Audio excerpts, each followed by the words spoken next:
نفس کی خواہشات کو روکتا رہا ہوں گا، دنیا کو اپنے اوپر حاوی نہ آنے دیا ہوں گا۔ دنیا جب حاوی آتی ہے تو اللہ کا ڈر کم ہو جاتا ہے اور خود بخود آدمی دنیا پرست ہو جاتا ہے، دین کو چھوڑ دیتا ہے۔ تو جس پہ دنیا حاوی نہ آئی، اس کی نفسی خواہشات اس پر حاوی نہ آئی، روکتا رہا، اسی کا ٹھکانہ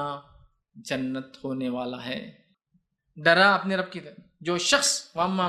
من خافا، کہ جو ڈرا مقام ربی، کھڑے ہونے سے اپنے رب کے سامنے، تو بس اس کا تو ٹھکانہ، اور اپنی نفس کی خواہشات، دنیا کو اپنے اوپر سوار نہ ہونے دیا، بس اس کا ٹھکانہ تو پھر ہو گیا جنت۔ آج دیکھیے ہم کبھی کبھار اللہ سے ڈر کا تو بات کرتے ہیں، لیکن خواہشات ہم پر حاوی آ جاتی ہے۔ دونوں چیزیں ہیں ایک ساتھ آگے آتی ہیں، ڈرا بھی اور خواہشات کو دبائے۔ اس لیے تو میں کہہ رہا ہوں بار بار، ڈرنے کا معنی زندگی چینج کرنا، ڈرنے کا معنی نہیں کہ وہ روش چل رہی ہے آپ کی، دھوکہ دیا پھر توبہ، پھر اگلا دھوکہ، پھر توبہ، پھر اگلا دھوکہ، یہ معنی نہیں ہے اس کا، چینج کر۔ تو اس نے اپنی خواہشات کو اپنے اوپر حاوی نہ آنے دیا، ہوا کہتے خواہشات کو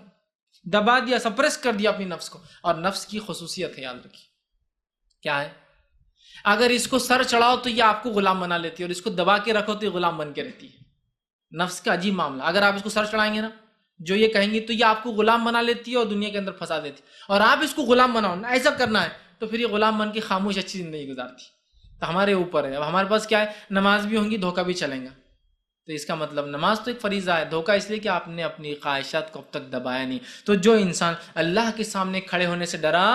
اور اپنی خواہشات کو دبایا، مطلب جو ڈرتا ہے وہ خواہشات کو دباتا ہے، کنٹرول کرتا اور اپنی خواہشات کو شریعت کے مطابق کر دیتا ہے، بس تو پھر اس کا تو معاملہ یہ ہو گیا اور وہ جنت میں جانے والا ہے۔ تو ہم دیکھتے ہیں بہت ساری آیتیں قرآن کی بہت ساری حدیثیں آتی ہیں، ہمیں تو 4 حدیثیں خصوصی رکھی آج آپ کے سامنے، بہت ساری حدیثیں آتی ہیں جو اللہ کے ڈر، خشیت الہی کی ہمیں بتاتی ہے۔ ہم سب کو چاہیے کہ ہم خوب اللہ سے ڈرنے والے بنیں، اور حقیقی معنوں میں ڈرنے والے، وہ روایتی نہیں، وہ ایسا یوں کال پہ کرنے والے، حقیقی معنوں میں کہ ہماری زندگی اللہ کے ڈر سے تبدیل ہو جائے، معصیت اور گناہوں سے توبہ کر لے، فرائض کا اہتمام کر لے، جو رب چاہتا ہے وہ کرے، جو رب نہیں چاہتا ہے اس کو ہم بھی نہ کرے، اور جو شریعت کی پسند وہ میری پسند، جو شریعت کو ناپسند وہ میری ناپسند، اور اپنے رب سے اتنا سب کرنے کی بعد بھی گڑگڑاتے رہے اور روتے رہے، چونکہ اس کے عاجز بندے گناہ نہیں کر کے بھی روتے تھے، عاجزی اور خشیت اس کی رکھے، اس کا خوف رکھے، اس کے سامنے کھڑے ہونے سے ڈرے، تو یقیناً پھر دنیا بھی کامیاب ہے، اور انشاءاللہ العزیز ایسے ڈرنے والوں کی آخرت تو کامیاب ہی ہونے والی ہے، یاد رکھیے۔ تو ہمیں چاہیے